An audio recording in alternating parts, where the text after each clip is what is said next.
RS8, Nexus Thinking, Relational Summary 8, there's nothing new under the sun. Okay, it's the midterm, and you know what that means. That it's the middle of the term? 8 weeks have gone by, 8 weeks to go. Will there be an exam? If so, I will be woefully underprepared. I don't study anymore. I just do things with what I'm learning. And I always keep my notes with me. I don't know what I'd do without them. That's on everyone's mind, isn't it? And here we are broadcasting our Nexus Thinking philosophy into the future and potentially to everyone connected through that Nexus that NFAP calls the web of internetworking distributed intelligence nodes. You can only imagine that in the future, with everybody connected to everyone else and also connected to these oracles 24/7, memorization won't count for much. But what if the power goes out? Well, then we're up the creek without a paddle, as they say. But are we? See, that's the thing. What power? Whose power? What if you live by a creek and you have a Harris turbine or a Pelton wheel? Well, then you literally have paddle power. Exactly. What we're talking about today, and we've gathered the whole crew to discuss it and record it, is the advantages and disadvantages of centralized versus decentralized power systems. I don't want to preach it. I want your realizations to emerge. I want to use rhetoric to persuade and see who is swayed. Sounds like a song coming on. Oh, yeah, okay. When the river turns the paddle wheel, you know and feel the power's real. We've had solar power all our lives. Now it's time to realize. Realize what? Realize that what powers our lives, hydropower and biogas and more. Solar power is what makes wind and rain, grows our food, makes us thrive. So what you're saying is, solar power is everywhere. Entharp, what are the learning objectives for this week? Glad you asked. Let's see. Explain how misperceptions and disinformation about solar and solar derivatives, wind, hydro, wave power, intermittency, hinders real progress in the deployment of truly clean technologies. Describe how decentralized production and consumption work in the energy sector. Use Proudhonian mutualist economics to compare aggregate production across decentralized systems to compare and contrast the efficiencies of multiple energy sources with centralized energy plants. Reflect critically on the ways in which boiling water to produce steam to drive turbines compare with direct transduction of electromagnetic and motive forms of energy into electron flow. And what materials do we have to explore these auspicious learnings? I'll throw the titles on the screen, and let's hear, creatively, from Culhane the Elder, a voice of wisdom from the future, supporting learning and material resources, reinventing fire, bold business solutions for the new energy era, projected to be written by Amory Lovins and Rocky Mountain Institute by 2011. Oh, hello, youth of yesteryear, and hello, younger self.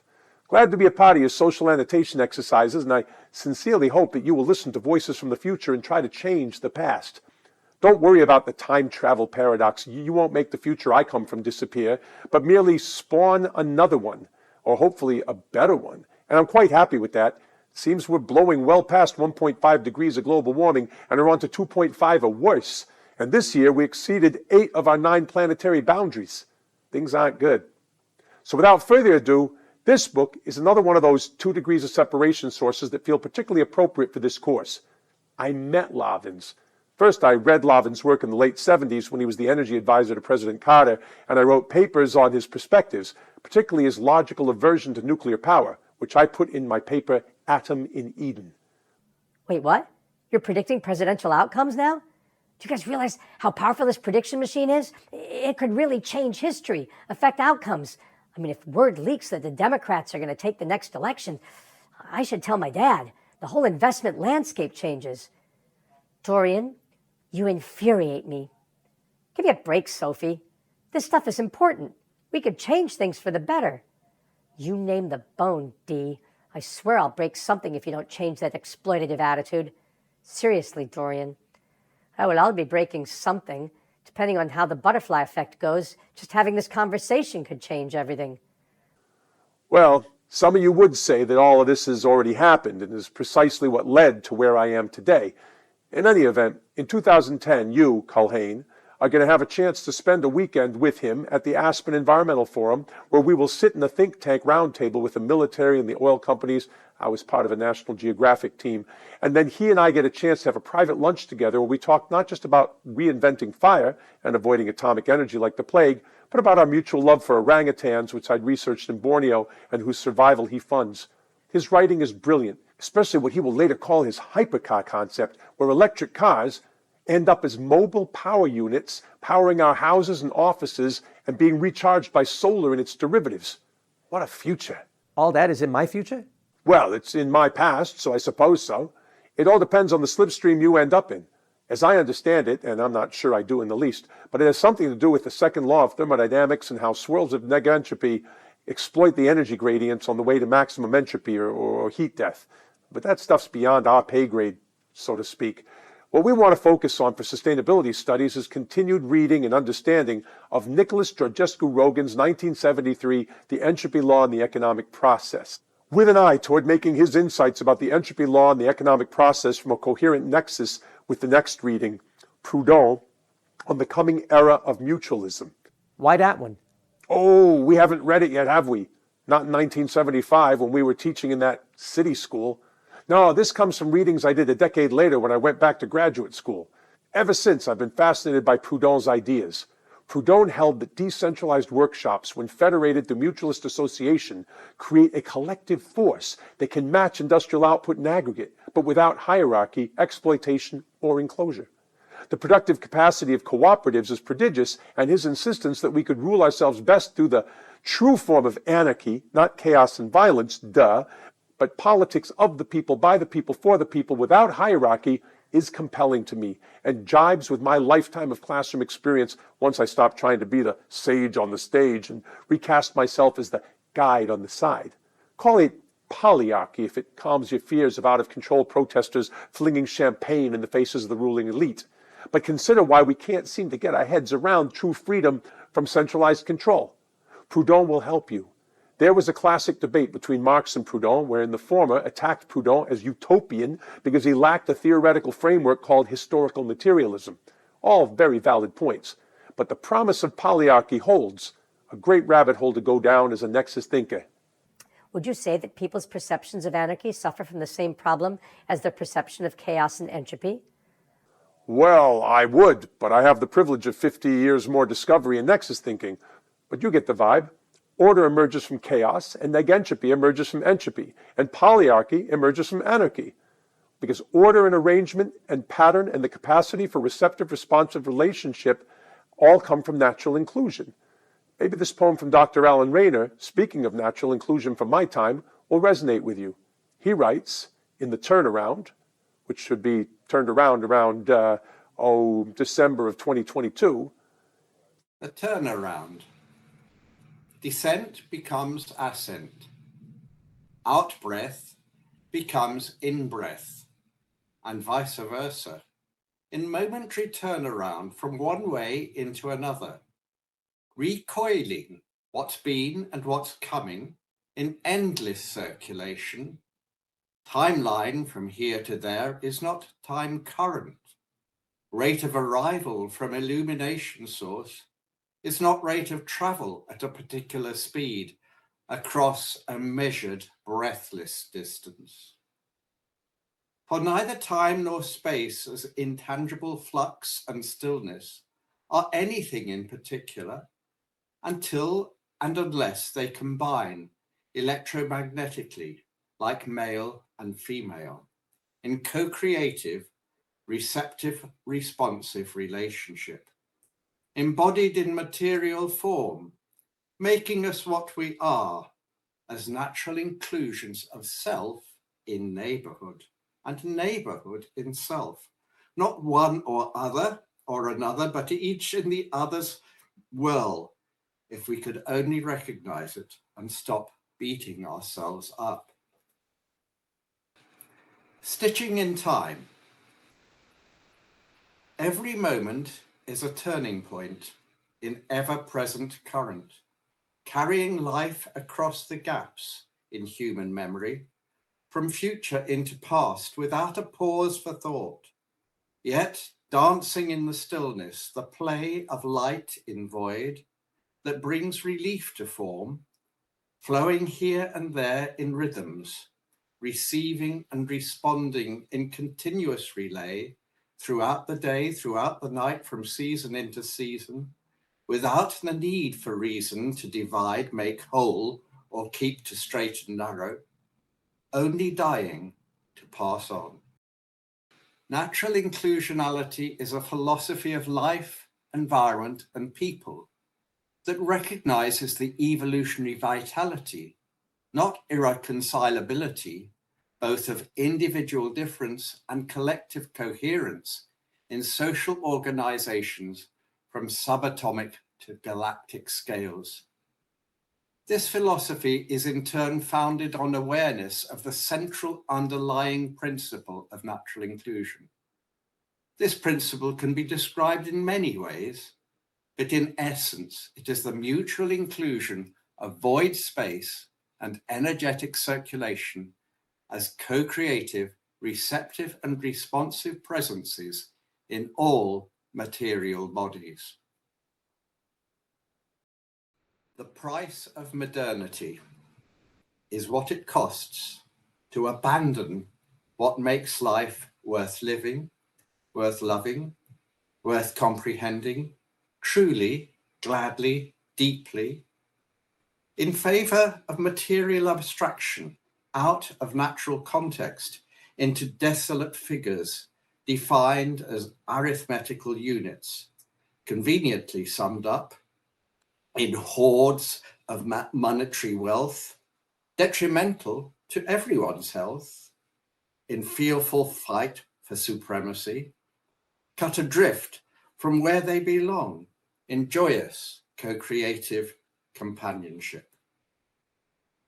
So if you're wanting to know what could possibly make life better than it currently is, forget those multiplication tables, adding insult to injury. Ask yourself instead, what makes me feel better, beyond all the trouble and strife, and let it flood back into the love of your life as true quality. That's all you really need to do with every breath you take in the fresh air of natural inclusion. Okay, so here is one from this book, which was published in 2017. What may not be obvious? Everybody is a cavity at heart. Every figure reconfigures, both in science and in art. Every face is interfacing from no bottom to no top. Every faith is interfaith that cannot tell us where to stop. Every lining opens inwards as it brings its inside out. Every curtain closes outwards to conceal its inner doubt. Every story ends in opening from some future into past. Every glory is the story of finding first in last. Every aching is the making of another role for play. Every taking is the slaking of another's thirst to stay. Every tidings, no confiding, without the trust to tell. Every siding is no hiding from the fear of utter hell. Every flowing is the ebbing of another's world within. Every glowing is the lighting of the darkness in the spin. Every heartbeat is the murmur in the core of inner space. Every drumbeat is the echo of the dance within each place. Every silence is the gathering of the storm that is to come when love comes to life. It's similar to what we're seeing in our day as quantum physics and Eastern philosophy start to reveal and mirror one another. The Tao of physics, the dancing Wuli masters, which we've talked about. So it seems you'll keep picking at it for a half a century or more. Like having something stuck between your teeth that you can't get out. That's how I see it. And it appears we've been having the same conversation for thousands of years. Is there no resolution? Well, that's for you to discuss with Enthrop and each other. These personality-driven simulations take a lot of energy and CPU power and are overclocking our circuits, so I'll bid you adieu for now. The relevance of all this is that you are spiraling dust motes in a ray of light from a dying star. Entropy rules, but each time photons expand their reach into the cosmos, they cause that dance in the stillness.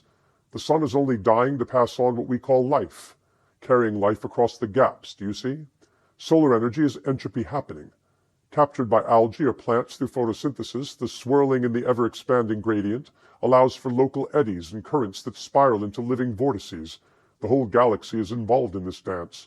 Here, check this out, a simulation of what your solar system is really doing. The helical model, our solar system, is a vortex. This isn't a new model of physics. It's just a dynamic visualization of heliocentric mechanics in motion through galactic orbit. Turns out the heliocentric model of your solar system, so hard won by Copernicus and Kepler and Galileo, is also wrong. The sun doesn't revolve around the Earth, but neither does the Earth actually revolve around the sun. That notion of planets rotating around a fixed star is not only boring, but incorrect. Our solar system itself moves through space at 70,000 kilometers per hour, and it is as if stars, as they revolve around galactic central, drag planets in their wake, in what is really a cosmic vortex. It might be more useful today to think of the sun as being more like a hot glowing comet that pulls all the other smaller masses along with it. Everything we know, economies, societies, environments, are the consequences of these motions as electromagnetic radiation streams ever outward and gravity pulls things ever inward, all in receptive responsive relationship. And it isn't just the entropic radiance of stars, they are giant balls of fusion reactions that have their exothermia. It is also the fission reactions in the dense cores of planets where heavy metals cause their own geothermal exothermia, and all of this expansion and contraction and swirling makes life possible.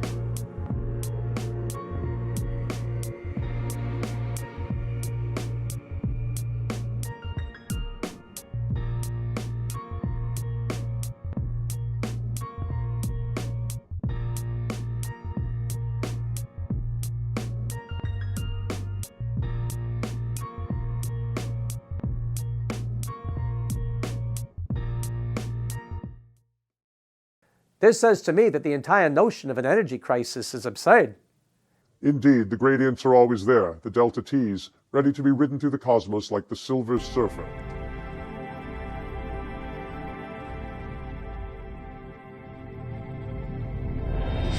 Oh, now you're speaking my language. And if I'm understanding this at all, it means that if we were to surf sunshine and geothermal heat, we'd be fine for millions more years.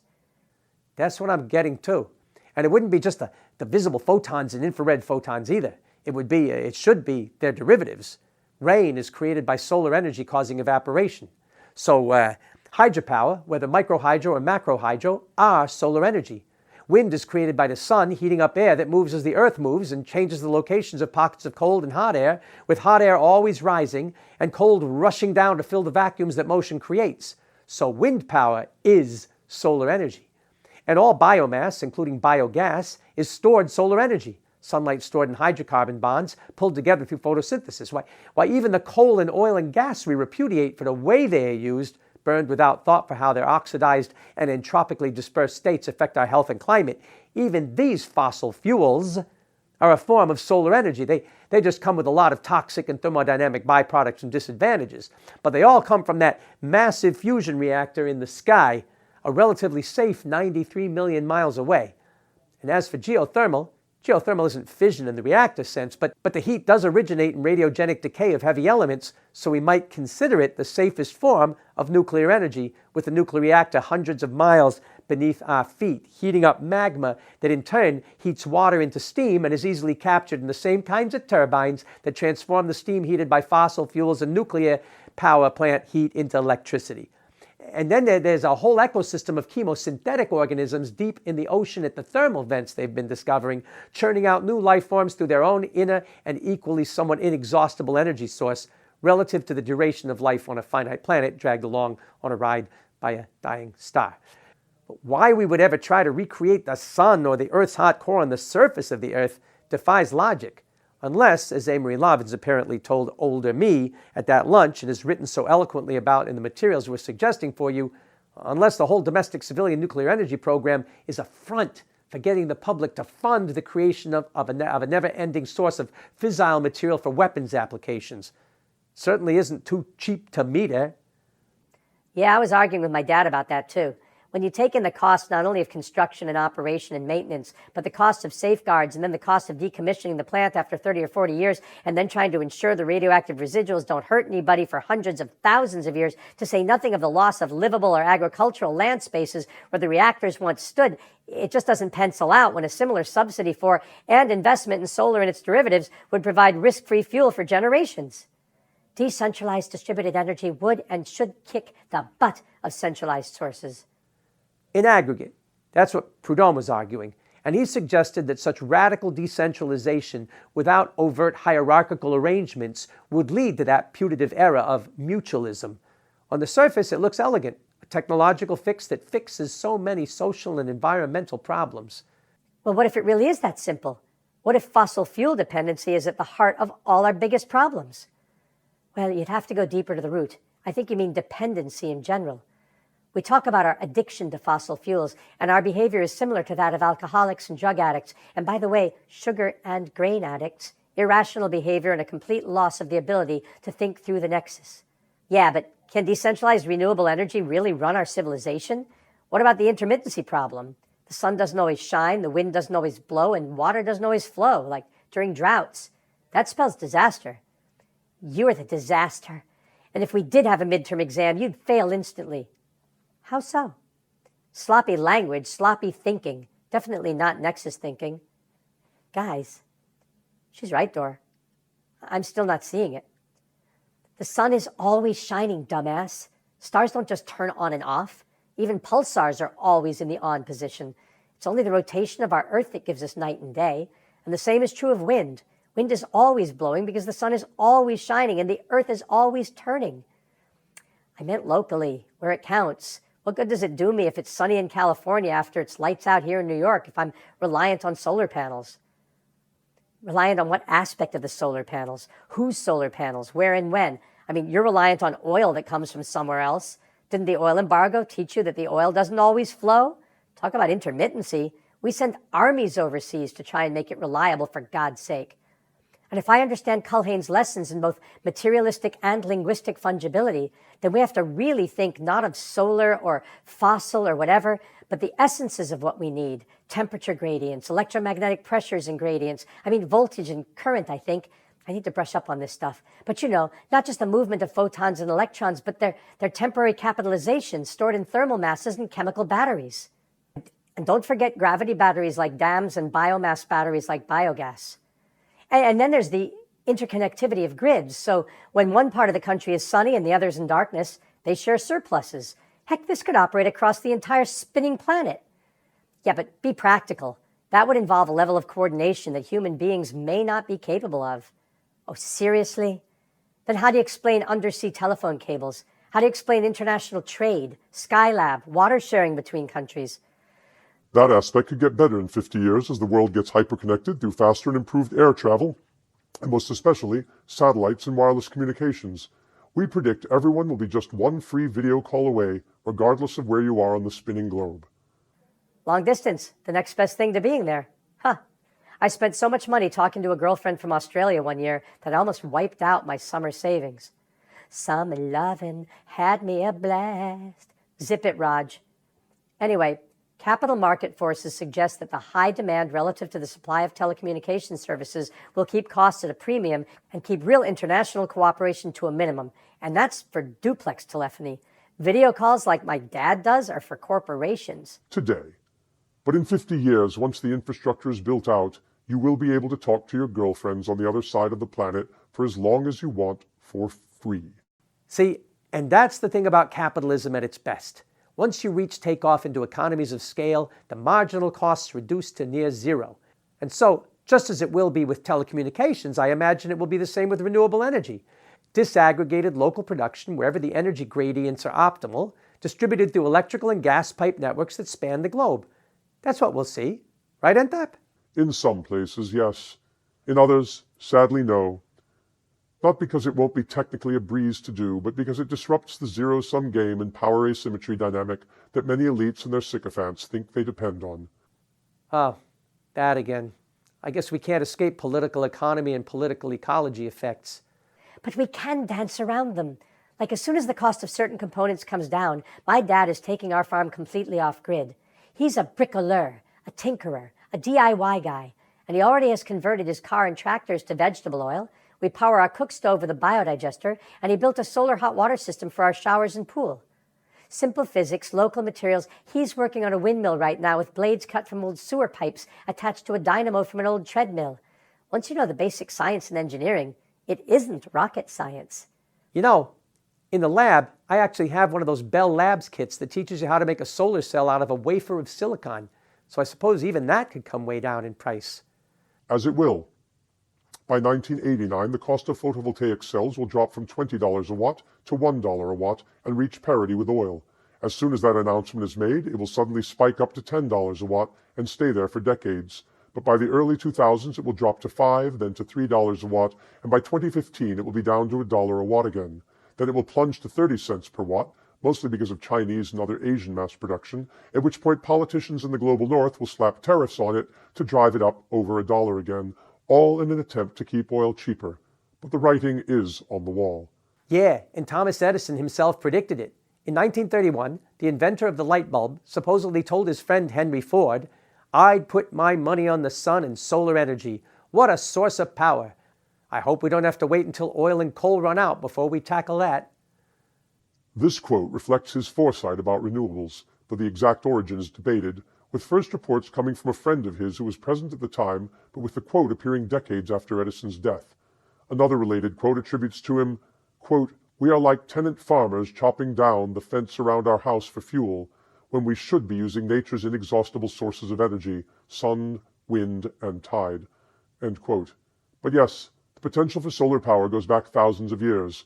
More recently, Antoine Lavoisier, the chemist who discovered oxidation, used solar energy for scientific experiments in the 1770s, particularly around 1774, by constructing a powerful solar furnace with large lenses to focus sunlight, achieving intense heat over 1700 degrees Celsius to melt metals like platinum and study chemical reactions, showcasing early practical harnessing of solar power for high-temperature research. He is said to have hated burning fossil fuels because of the fumes and smoke. Meanwhile, solar cells were put on a roof in New York in 1884 by inventor Charles Fritz, who created the first photovoltaic cell using selenium coated in gold, demonstrating early solar power on a New York City rooftop, though it was very inefficient, only 1 to 2% compared to today's standards. Yeah, and heck, everybody thinks Einstein got his Nobel Prize for the atomic formula E=mc², when in fact he got it for describing that very photoelectric effect in 1921. Almost everybody who's ever experienced or thought through the implications of photovoltage, useful electron pressure from freely streaming entropy-increasing sunlight bathing the Earth, was far superior to the brute act of boiling water to produce steam to drive turbines, whether the heat was coming from dirty fossil fuels or deadly radioactive rocks or magma producing steam or even the sun itself heating water or sodium salts. Compared with the clean, silent, motionless direct transduction of electromagnetic energy into electron flow, nothing else competes. And then, if you have to turn motive forms of energy into electric current, tell me, would you rather use free-flowing wind and water to turn the turbines with no other mechanical parts to wear out? Or would you want to couple the turbines to super hot, vibrating, noisy engines that run on explosions of hydrocarbons or explosive superheated steam? I mean, it's a no-brainer, isn't it? So we knew all that and still got ourselves addicted to the less efficient and more dangerous options? Wow. Obviously, if the risks were properly priced and all the negative effects internalized, everything from wear and tear to dangers and health effects and environmental effects, solar and its derivatives would be the best investment choice, all other things being equal, I guess. But they aren't equal, are they? And so we're back to the Nexus epiphany. Most of our problems really stem from a callous disregard for others. We've always had the solutions. We just didn't and still don't implement them. It's like they say, there's nothing new under the sun.